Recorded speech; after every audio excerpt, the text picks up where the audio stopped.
Bismillahirrahmanirrahim. Assalamualaikum warahmatullahi wabarakatuh. Saya Dr. Arfan SPOG.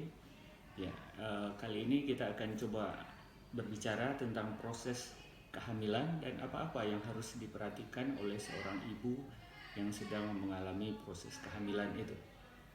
Jadi kehamilan itu sendiri adalah proses yang sangat luar biasa sebetulnya bagi tubuh kita, di mana kehamilan itu ditandai dengan terjadinya pertemuan sel telur benih seorang wanita itu yang dibuahi oleh benih lelaki atau sperma atau fertilisasi, sehingga sesudah terjadi pembuahan itu biasanya terjadi di tuba falopii, akan terjadi zigot, terjadi pembelahan sel, kemudian zigot itu akan dibawa ke arah kafum uteri atau rongga rahim, dan disitulah nanti akan terjadi penanaman ke dinding rahim itu.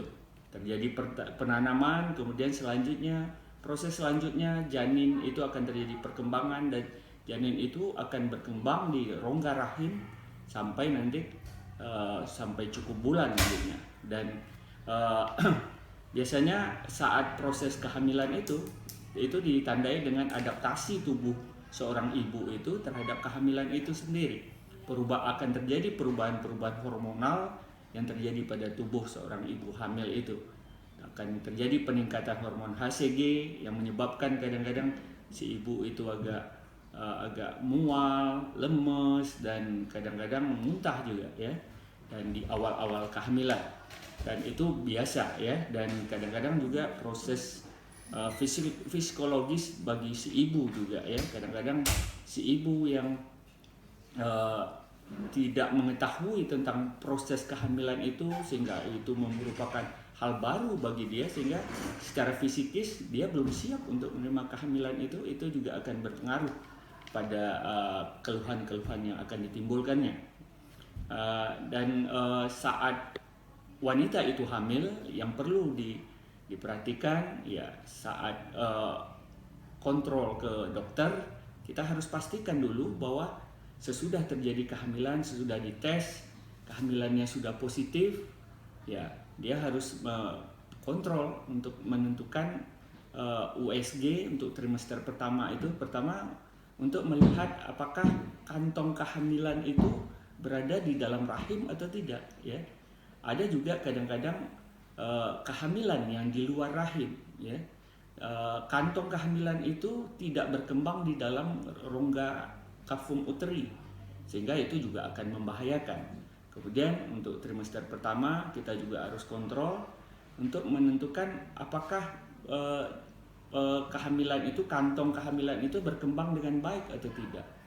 Sehingga ada juga kadang-kadang dalam kehamilan kantongnya itu kosong, tidak berkembang, yang kita kenal dengan black teat ovum, sehingga itu sudah terjadi kegagalan kehamilan. Itu juga harus kita lakukan pengeluaran kantong kehamilan itu nantinya.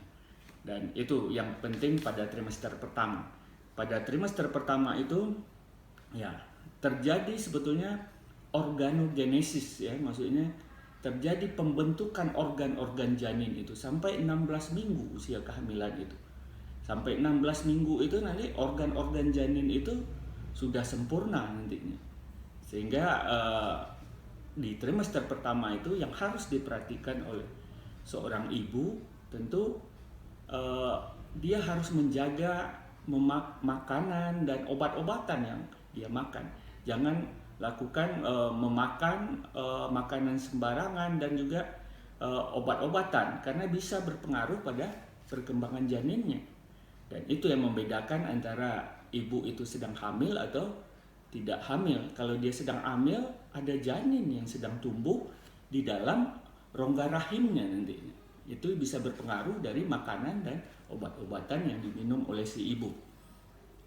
Kemudian proses selanjutnya, janin akan berkembang di dalam rongga kafum uteri itu, tambah membesar ya, tambah matang. Kemudian biasanya sampai nanti 7 bulan usia kehamilan itu janin itu diperkirakan beratnya sampai sekitar 1 kilo ya. Dan nanti sesudah trimester ketiga, di situ nanti dari 7 bulan ke atas janin itu baru menambah berat badannya nantinya. 7 bulan kita diperkirakan beratnya baru 1 kilo. Kemudian nanti 8 bulan, bayangkan dari 7 bulan 1 kilo, 8 bulan sekitar 2 kilo nantinya. Jadi, dan itu yang harus diperhatikan oleh si ibu. Dia jangan terlampau dari 7 bulan ke sampai cukup bulannya nanti itu terjadi penambahan bobot. Berat badan janin itu akan cepat terjadi pertambahan berat badannya. Dan yang diperhatikan si ibu akan harus menjaga makanannya, jangan terlampau mengikutkan selera makannya, sehingga janinnya nanti tidak terlampau besar saat proses untuk dilahirkan, dan itu juga akan berpengaruh ya. Kemudian pada ibu yang akan melahirkan, dia juga harus melakukan senam-senam hamil, terutama untuk menguatkan otot-otot dasar panggulnya, sehingga nanti proses mengedan atau proses dengan otot-otot dasar panggul yang sudah terlatih, proses persalinan saat mengedan dan proses persalinan itu akan berlangsung secara baik nantinya ya. Dan itu mungkin yang sedikit tentang proses kehamilan dan apa-apa yang harus diperhatikan oleh si ibu saat kehamilan itu. Ya. Oke, demikian. Terima kasih. Assalamualaikum warahmatullahi wabarakatuh.